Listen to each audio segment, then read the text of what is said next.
Hello guys, welcome to Robotic Electronics YouTube channel.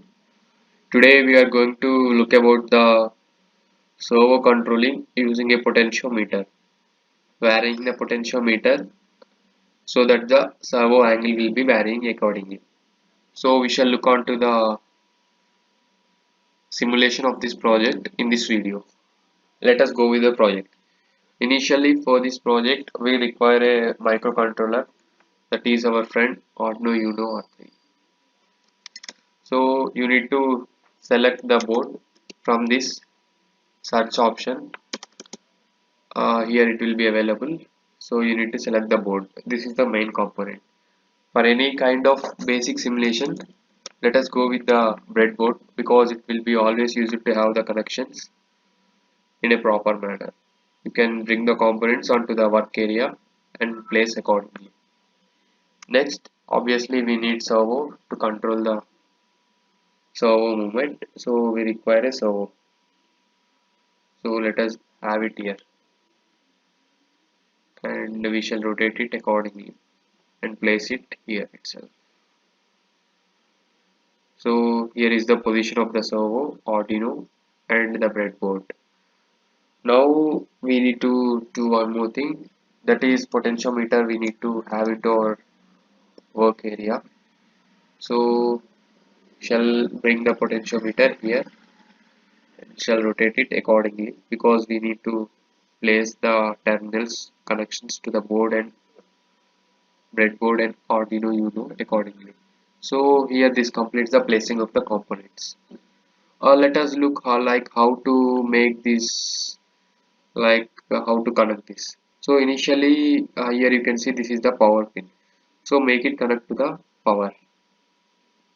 Take a positive and negative on the breadboard. Next one is the ground. Let us connect it to the ground accordingly.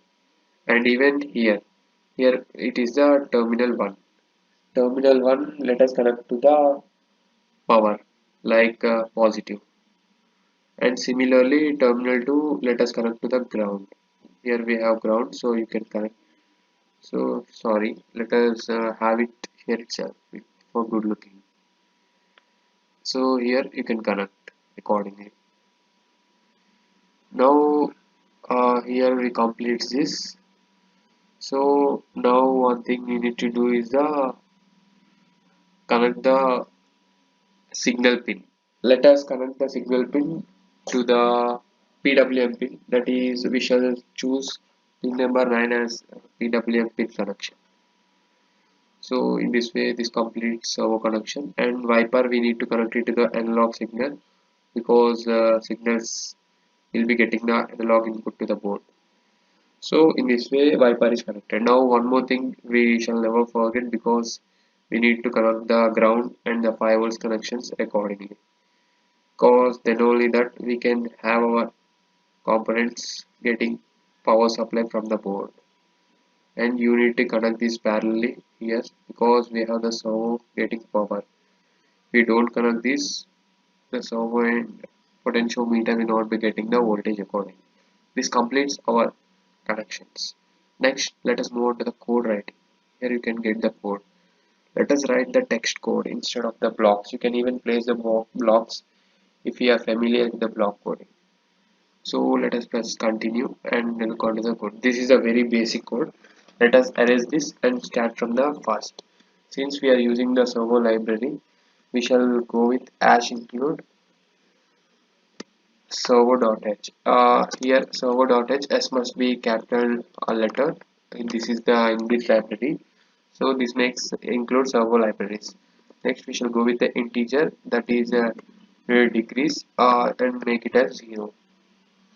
And next another int value, that is the sensor value, and this value let us make it 0 again. And we shall name one servo, that is servo 9, servo 9, because we are connected to the pin 9. This is the name of the servo.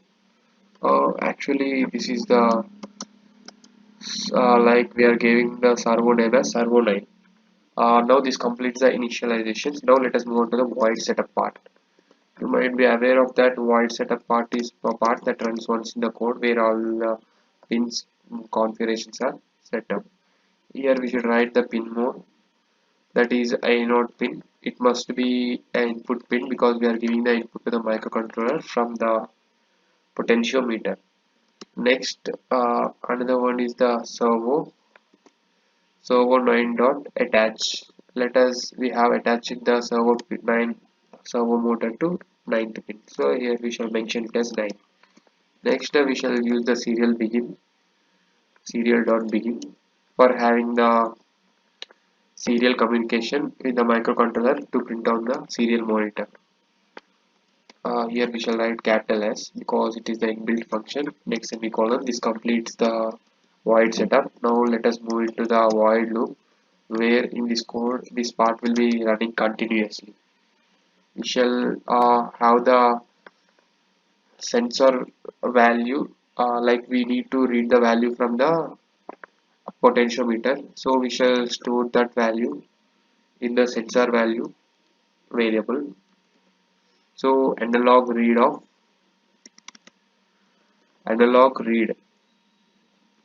of a note, like that is the uh, analog pin. So we will store the analog read of a note, like what we have read from the potentiometer will be stored in the sensor value.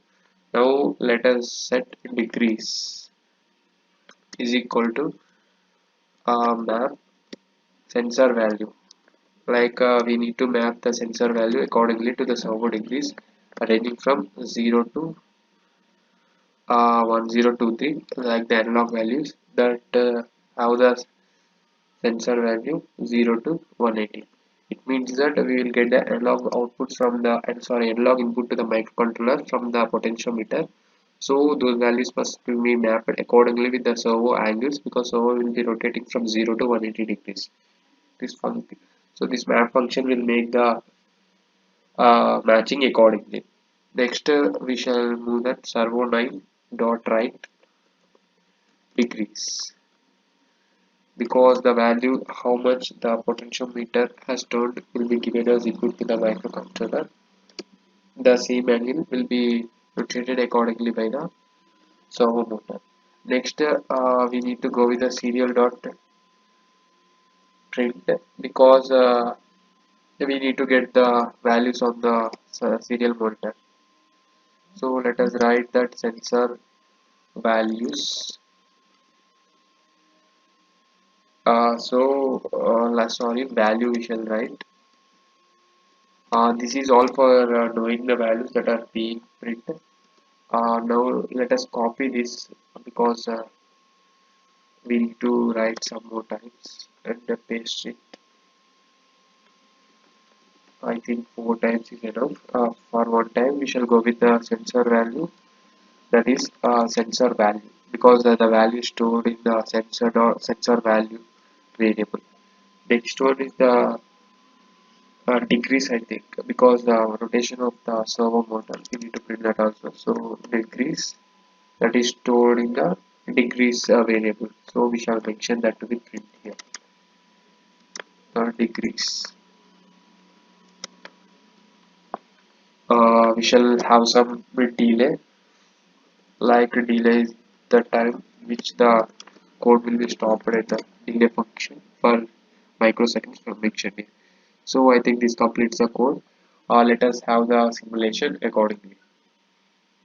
We shall edit the code, start simulation. Here the code is initialized, so but we are having some problems here. It seems like your code has some errors. Void setup. We shall look onto that. Yeah, actually we have made a mistake. It must be a not comma, but we have gone with a point.